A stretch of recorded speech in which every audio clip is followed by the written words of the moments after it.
नमस्कार, मैं स्मृति सिंह और आप देख रहे हैं सिर्फ समाचार। इस वक्त मैं मौजूद हूँ वाराणसी के पांडेपुर के बीआर फाउंडेशन में। आज हमारे साथ है बीआर फाउंडेशन की संचालिका पूनम राय। पूरे देश में नवरात्र और रमजान का माहौल चल रहा है। ऐसे में पूनम राय जी नवरात्र का व्रत भी रखती है और रमजान भी। तो आइए जानते हैं उनसे दोनों पर्वों को वो किस तरह से मनाती है। मेरा नाम पूनम राय है। मैं बीआर फाउंडेशन की संस्थापिका। अभी पूरे देश में नवरात्र चल रहा है और नवरात्र के साथ साथ रमजान भी बीते 3 तारीख से स्टार्ट हो गया है। तो आप ऐसे में नवरात्र भी करती हैं और रमजान को भी साथ साथ लेकर आप दोनों चीज़ों को कैसे मैनेज करती हैं? जिस दिन नवरात्र स्टार्ट हुआ उसके दूसरे दिन ही रमजान स्टार्ट हुआ और मैं रमजान सन 2000 से कर रही हूँ। उसकी भी एक लंबी कहानी है। जब मैं बेड पे थी तो डॉक्टर ने बोला आप कभी नहीं चल सकती है।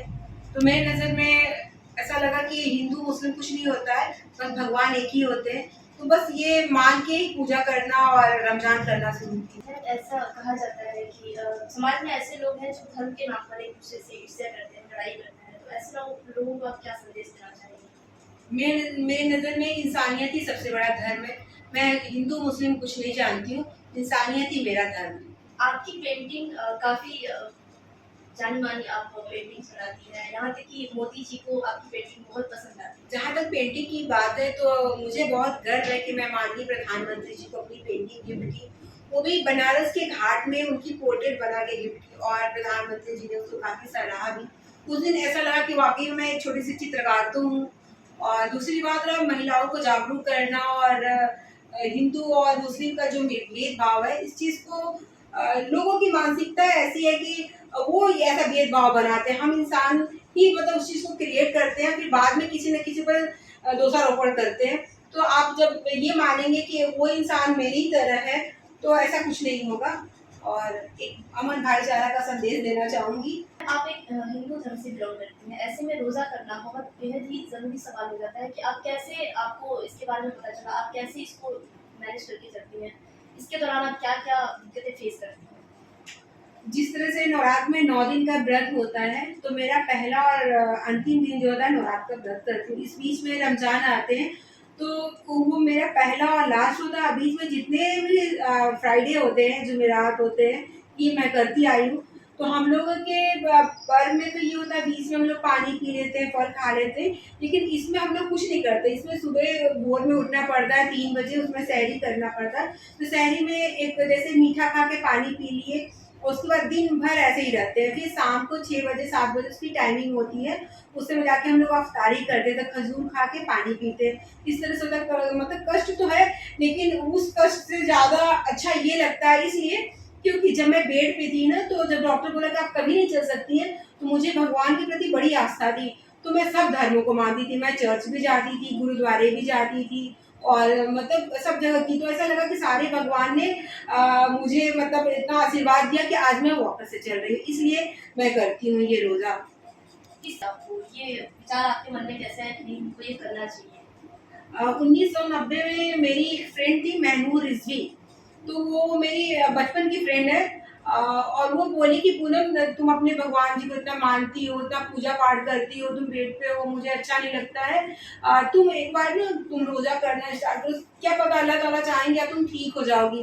तो उससे प्रेरणा मिली। और एक छोटा भाई है बिलाल अंसारी, वो बोला दीदी आप करिए, आप ज़रूर सही हो जाएंगी, मुझे ऐसा लगता है कि एक दिन आप पैर पे खड़ी हो जाएंगी। तो सारे लोग बोलते गए तो मुझे भी ऐसा लगा कि नहीं एक बार मैं करूँ तो सही।